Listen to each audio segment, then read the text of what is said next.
कभी तुमने सोचा है कि अगर नारुतो जुजुत्सु काइसेन वर्ल्ड के अंदर में होता तो क्या होता? और ये चीज तुम्हें ज्यादा सोचने की जरूरत नहीं है, क्योंकि इस वीडियो के अंदर तुम्हें यही देखने को मिलेगा, वो भी प्रॉपर डिटेल के साथ। वेल, हम सबको पता है नारुतो एक ऐसा बच्चा था जिसने अपने पूरे बचपन में लोनलीनेस ही फील करी है। एक ऐसा बच्चा जो औरों की हेट्रेड को भी फ्रेंडशिप में बदल देता था। लेकिन क्या होगा जब उस बच्चे को एक ऐसी दुनिया में फेंका जाएगा जहाँ पर नेगेटिविटी ही पावर होती है, जहाँ मॉन्स्टर्स इंसानों के डर से पैदा होते हैं। Welcome to the series of what if. और आज की इस वीडियो में हम डिस्कस करने वाले हैं what if Naruto got reincarnated in JJK world.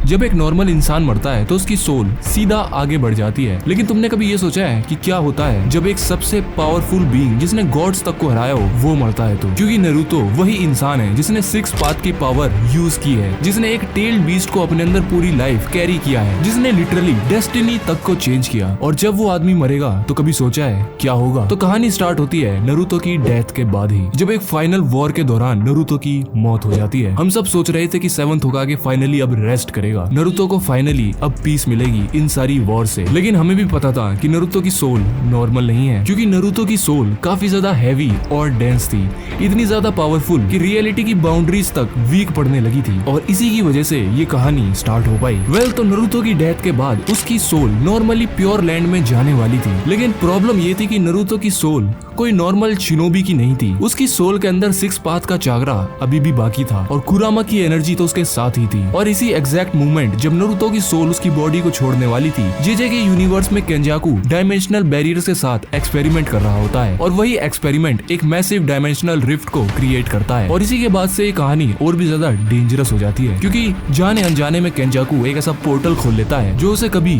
खोलना ही नहीं था। और अब नारुतो की एनर्जी पॉजिटिव थी, हम सबको पता है, और जेजेके यूनिवर्स नेगेटिव इमोशंस पे रन करता है। और तुम्हें भी पता है जब ऑपोजिट कोलाइड करते हैं तो क्या होता है? वेल, यही हुआ जब ये यूनिवर्स एक दूसरे से कोलाइड हुए। यूनिवर्स बैलेंस बनाने की कोशिश करता है इन दोनों की पावर्स के बीच, और उसका नतीजा होता है कि नारुतो की सोल सीधा जुजुत्सु काइसेन की दुनिया में खींच ली जाती है। और अब नारुतो की सोल पहुंच चुकी है टोक्यो जापान में 2002 में, और नारुतो एक हॉस्पिटल के अंदर एक बच्चे के तौर पे रीइंकार्नेट हो जाता है जुजुत्सु वर्ल्ड के अंदर में। ब्लॉन्ड हेयर, ब्लू आईज, और उसके गालों पर वही नारुतो वाले मार्क्स। और ये मेरी व्हाट इफ सीरीज है, तो सपोज करते हैं यहाँ पर भी नारुतो का नाम नारुतो ही है। और अब यहाँ पर नारुतो रीइंकार्नेट हो चुका है जेजेके वर्ल्ड के अंदर में, वो भी अपनी 70 साल पुरानी सोल के साथ। उसको सब कुछ याद है, कोनोहा, हिनाटा, सासके, वॉर, सब कुछ। लेकिन इन सब के बावजूद सबसे पेनफुल चीज नारुतो के साथ क्या हुई जानते हो? जब नारुतो अपने माइंडस्केप में जाता है कुरामा को ढूंढने के लिए, तब उसे वहाँ कुछ मिलता ही नहीं। कोई केज नहीं, कोई वॉइस नहीं, कोई कुरामा भी नहीं। और ये नारुतो की पूरी लाइफ में सबसे पहली बार था जब उसे इतना अकेला फील हुआ। वो ट्राई करता रहा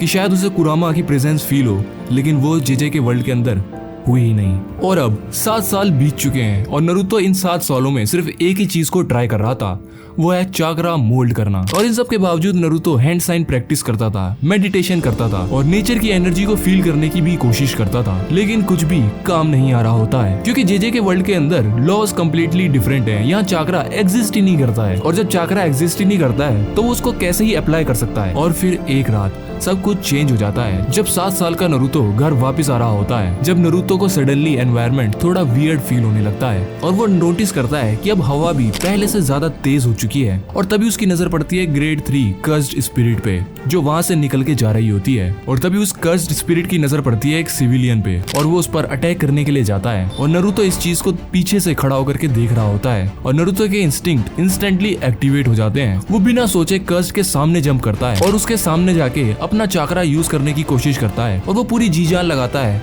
उस आदमी को बचाने की उस कर्स्ड स्पिरिट से, पर हर बार फेल होता रहता है, क्योंकि वो चाकरा यूज करने की कोशिश कर रहा होता है जो कि उसके अंदर इस वर्ल्ड में है ही नहीं। बट सडनली कुछ अनएक्सपेक्टेड होता है, उसकी बॉडी सराउंडिंग की नेगेटिविटी पर रिएक्ट करना स्टार्ट करती है, क्योंकि नारुतो की सोल फंडामेंटली पॉजिटिव एनर्जी पे बिल्ट है। तो जब वो कर्स्ड एनर्जी फोर्सफुली मैनिफेस्ट करने की कोशिश करता है तो वो इन्वर्टेड फॉर्म में इमर्ज हो जाती है। मतलब समझ रहे हो उसका क्या हुआ? उसे तो पता नहीं होता, पर हमें पता चल जाता है कि उसने रिवर्स कर्स टेक्निक यूज की है। और यहीं पर हमें पता चलता है कि नारुतो कर्स एनर्जी जनरेट नहीं करता, वो नेचुरली रिवर्स कर्स टेक्निक को रेडिएट करता है। मतलब जिस एबिलिटी को जेजेके के सोर्सरर्स ऑलमोस्ट इम्पॉसिबल स्किल मानते हैं, नारुतो की सोल उसे सबकॉन्शियसली प्रोड्यूस करती है, और इसी पावर का यूज करते हुए उस मॉन्स्टर पर एक पंच मारता है। और जैसे ही उसका पंच उस कर्स्ड स्पिरिट पे जाके लगता है, मानो वो कर्स्ड स्पिरिट अपनी एग्जिस्टेंस से ही इरेज हो जाती है और ये 7 साल का नरूतो सिर्फ एक पंच से ग्रेड 3 कर्ज स्पिरिट को खत्म कर देता है। और इसी सीन को कोई और भी देख रहा होता है अपने ओवर पावर्ड कॉन्फिडेंस के साथ। और तुमने सही सोचा, वो होता है गोजो सातोरू। गोजो की सिक्स साइज लिटरली ओवरलोड होने लग जाती है क्योंकि उसने पहली बार एक ऐसा एग्जिस्टेंस देखा था जिसके पास नॉर्मल कर्ज एनर्जी ही नहीं थी पर रिवर्स कर्ज एनर्जी का पूरा भंडार था। जिसके बाद गोजो इंस्टेंटली टेलीपोर्ट होकर के नरूतो के सामने चला जाता है और नरूतो को भी प्रेजेंस फील हो जाती है कि शायद से ये बंदा भी काफी ज्यादा डेंजरस है। लेकिन थोड़ी देर बाद ही नरूतो को गोजो के अंदर से वही फील आती है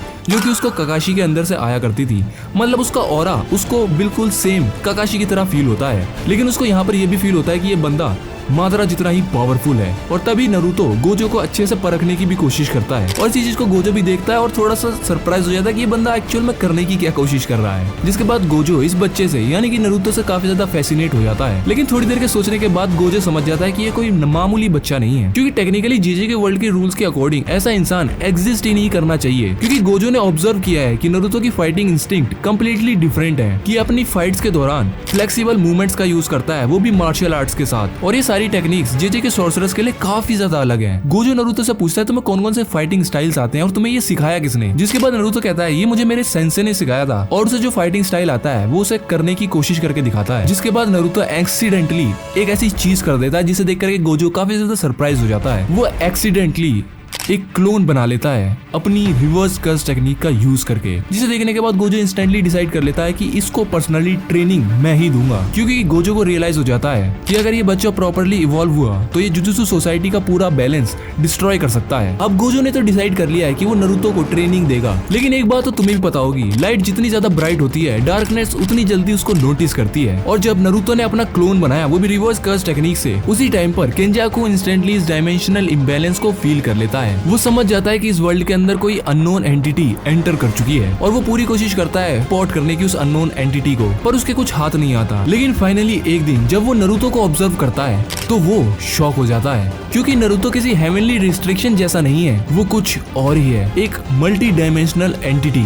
और सबसे स्कैरी बात जानते हो क्या है? नरूतो की सोल आइडल ट्रांसफिगरेशन जैसी टेक्निक से नेचुरली इम्यून है। बेसिकली इसका मतलब है नरूतो की सोल 6 पास चाकरा की बची हुई पावर से और भी ज्यादा स्ट्रॉन्ग और प्रोटेक्टेड हो चुकी है। और अगर तुम्हें अभी भी नहीं समझ में आया तो और भी ज्यादा सिंपल वर्ड्स में अगर समझाऊं तो वेल नरूतो के अंदर 6 पास की जो डिवाइन पावर बच गई थी उस वजह से उसकी सोल नॉर्मल इंसान से काफी ज्यादा पावरफुल और टफ है। जिसका मतलब है बाहितो जैसा बंदा भी अपनी कर्ज टेक्निक का यूज करके नरूतो की सोल को मैनिपुलेट नहीं कर पाएगा। लेकिन केंजाकू अभी नरूतो का यहाँ पर सबसे बड़ा थ्रेट नहीं है। सबसे बड़ा थ्रेट और डेंजर तो है यूजी इतादोरी के अंदर। यूजी इतादोरी के अंदर सुकुना सडनली रिएक्ट करता है और सुकुना को इंस्टेंटली फील हो जाता है ये सोल नॉर्मल नहीं है, ये काफी ज्यादा पुरानी है।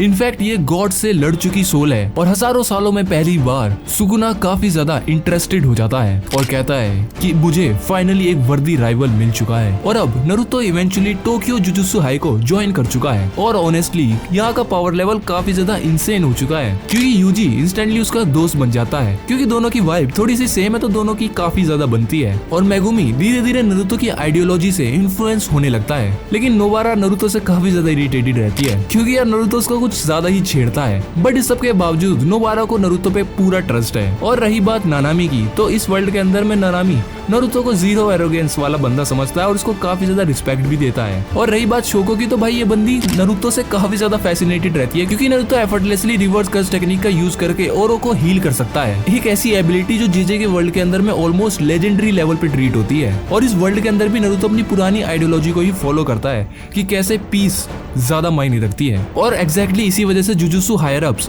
नरूतो से अब डरने लगते हैं, क्योंकि उनके लिए नरूतो एक सॉर्सरर नहीं है, वो एक अब थ्रेट बन चुका है। एक ऐसा इंसान जो कर्सेस को पॉजिटिव एनर्जी से डिस्ट्रॉय कर सकता है और लोगों को बिना डराए अपने साथ कर लेता है। और इसी वजह से सीक्रेटली जुजुत्सु हायर अप्स नरूतो को स्पेशल ग्रेड थ्रेट डिक्लेयर कर देते हैं। और ऐसा होने के बाद काफी टाइम बीत जाता है और फिर आता है शिबुया इंसिडेंट। पूरी सिटी के अंदर केओस मचा हुआ है, बिल्डिंग्स टूट रही हैं, सॉर्सरर्स मर रहे हैं और सब जगह कर्सेस फैल चुके हैं। और फाइनली वो होता है जिसका सबको डर था, यूजी कंट्रोल लूज कर देता है। सुकुना फुल्ली अवेकन हो जाता है और सुकुना सबसे पहले अवेकन होते ही अपनी पूरी पावर का यूज करता है। मेलोवेरेंट श्राइन, क्लेव, डिसमेंटल, पूरा शहर मानो टूटने लगता है और पूरे डिस्ट्रक्शन के सेंटर में खड़ा होता है नरूतो। और उसे दूर से देख करके सुकुना भी पहचान जाता है और रिपीटेड स्लैशेस मारता है नरूतो के ऊपर। लेकिन नरूतो अपनी रिवर्स कर्स टेक्निक का यूज करके इंस्टेंटली रीजनरेट होता रहता है उन स्लैशेस से, और ऐसा काफी देर तक चलता है। नरूतो सारे अटैक्स को डॉज करने की कोशिश करता है, लेकिन इसके बाद नरूतो रियलाइज करता है कि वो सुगुना को नॉर्मल जेजे के रूल्स फॉलो करके हरा ही नहीं सकता। और इस पूरी फाइट के दौरान नरूतो अपनी सोल के सबसे डीपेस्ट पार्ट में डाइव करता है और वहाँ उसे मिलती है एक पुरानी पावर जो उसने शायद भुला ही दी थी, जिसके बाद वो समझ जाता है उसे क्या यूज करना है और उसकी आईज ऑरेंजिश होने लगती हैं, जिसका एक ही मतलब था, नरूतो ने सेज मोड का इस्तेमाल किया है और अब नरूतो जेजे के वर्ल्ड की नेचुरल एनर्जी एब्जॉर्ब करने लगता है। लेकिन इस सबसे बात और भी ज्यादा खतरनाक तब हो जाती है जब नरूतो अपनी रिवर्स कर्स एनर्जी को भी उससे मर्ज करा देता है और इसके बाद नरूतो अपना सबसे स्ट्रॉन्गेस्ट अटैक लॉन्च करता है, जिसका नाम होता है सेज आर्ट RCT रासेनगन। और इसको इसने बनाया होता है प्योर पॉजिटिव एनर्जी को कंप्रेस करके एक स्फीयर में, जिसको वो डायरेक्टली सुगुना की कर्स सोल पे हिट करता है और पहली बार सुगुना ब्लास्ट होता है। लेकिन इसी के बाद सबसे खतरनाक पार्ट भी होता है, क्योंकि इसके बाद सुगुना हंस रहा होता है क्योंकि उसे फाइनली एक्साइटमेंट फील हुई होती है। लेकिन इस रासेन गन का इम्पैक्ट इतना ज्यादा होता है कि सुगुना धीरे धीरे अपनी कॉन्शियसनेस लूज करने लगता है और यूजी वापस से कंट्रोल ले लेता है। लेकिन इसी के बाद नरूतो के दिमाग में वही बात आती है जो जाने से पहले सुगुना ने उससे कही थी कि इस बार तो तुमने मुझे रोक लिया, लेकिन अगली बार जब मैं आऊंगा मैं अपनी पूरी फोर्स के साथ आऊंगा। बाकी यार मैंने कुछ अलग ट्राई करने की कोशिश की है, मुझे पता है। बाकी अगर तुम लोगों का अच्छा रिस्पॉन्स मिलता है तो व्हाई नॉट यार, इसका पार्ट 2 जरूर आएगा। बाकी यार इस चैनल पर ऐसी ही वीडियोस आती हैं, तो अगर तुम ऐसा कुछ देखना चाहते हो तो चैनल को सब्सक्राइब जरूर कर लेना।